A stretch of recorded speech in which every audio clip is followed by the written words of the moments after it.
Donald Trump often talks about the fact that his opponents require teleprompters. Joe Biden, Sleepy Joe, obviously needs teleprompters. Kamala Harris is mentally deficient or whatever, obviously needs teleprompters. Not him. He can do the weave. He can take like 10 different things, put it together, and make it gold. Except that sometimes he seems to freak out when the teleprompter that he very much does use in all of his speeches fails. By the way, I want to tell you a funny story. Can I tell you one story before we leave? The teleprompter just went out. Just went out. I'm standing here, and I do most of it without the tele. Isn't it nice to have somebody that doesn't need a teleprompter? These teleprompters, you know, it's very dangerous. You got to be careful. You know, teleprompters will often go out. And if you're a certain type of person like Joe Biden, what would he do with the teleprompter? He's no good when the teleprompter is on. But what would you do? No, the teleprompter just went out. And you know what I say?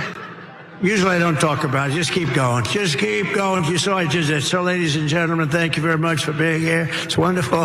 I love you very much. And go out and vote. That's true. Go out and vote. And I would say, together we will deliver low taxes. Again, these people in the crowd are cheering the fact that Donald Trump doesn't need a teleprompter when he has just confirmed to them that he not only uses a teleprompter, but when the teleprompter breaks, he loses what is left of his mind. They're cheering him saying, my opponent would not be able to keep going if their teleprompter went out, as he demonstrates his complete inability to keep going when the teleprompter went out. I don't know if the teleprompter going out was the story he was gonna tell, or if he was gonna tell a funny story and now he can't because the teleprompter went out. One would think that if it was that funny and you'd done this stump speech dozens of times, you could just tell a version of the story.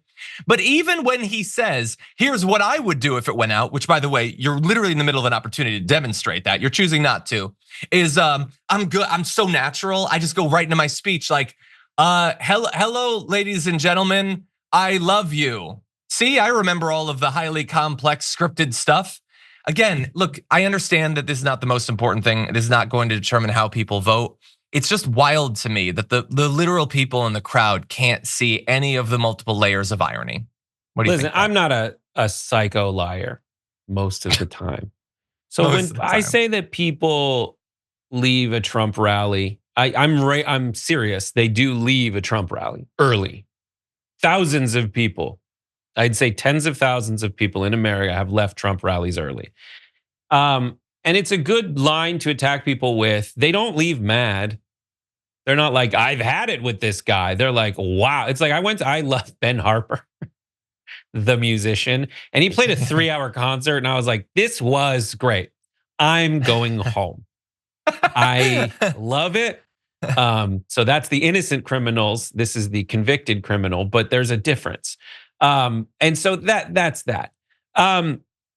Attacking Donald Trump, I understand that there are certain things logically that don't make sense. I would just say that these people are at a show. They're at a show, and they're at an improv show at that point. It's normally a half-scripted show. Jen Briney, who's been on our air a lot, she was at the Republican National Convention and she was observing from the balcony. And she could see for Trump's speech at the RNC, the teleprompter and Donald Trump speaking.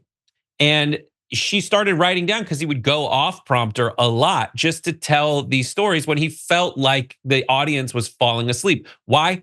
Because he can't do prompter well. He is bad at prompter.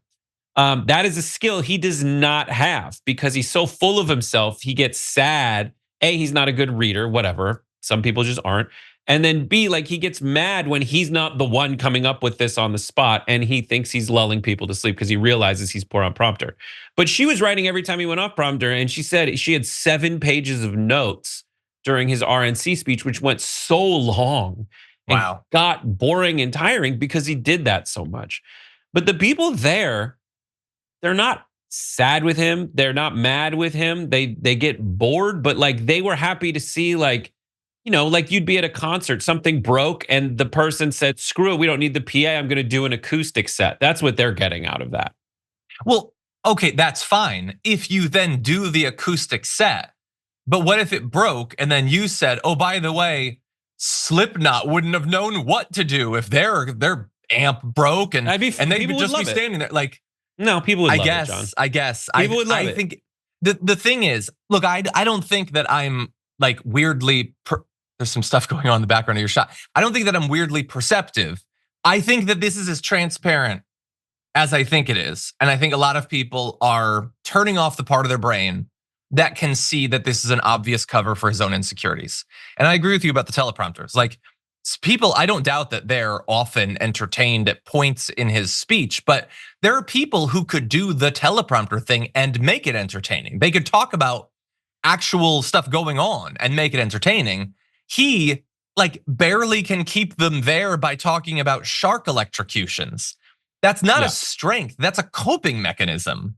Right, definitely like, yo, you know what would be better, Don? If you knew when less was more, if you knew when to wrap it up, if you left them wanting more. People don't want more.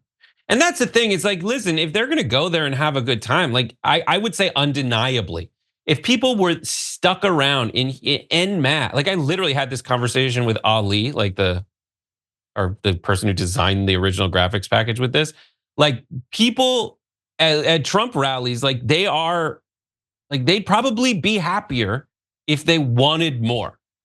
They don't, no one knows that about themselves, but they're like, God, it was perfect. We stayed there clapping for a long time. He never came back out. But like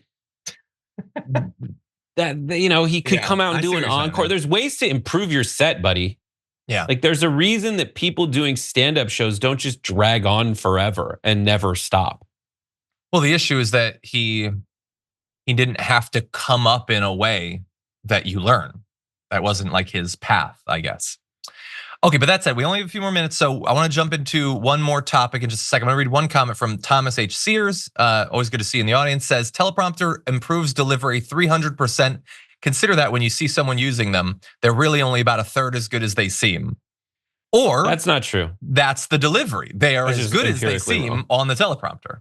What's that? They're different skills. Like they're different skills. Oh, I'm a classical pianist. I'm a jazz pianist. I'm an improv. I'm better at improv. I'm better at delivering scripts. Like, what are you going to say? Like Tom Hanks is a horrible performer because he can't ad lib? No, he's a horrible person because he eats babies, and I read that on Twitter. But anyway, yeah, you're totally right. I mean, a great singer knows the lyrics. I've held auditions for people. I've performed in both ways. They both have their own downfalls and challenges.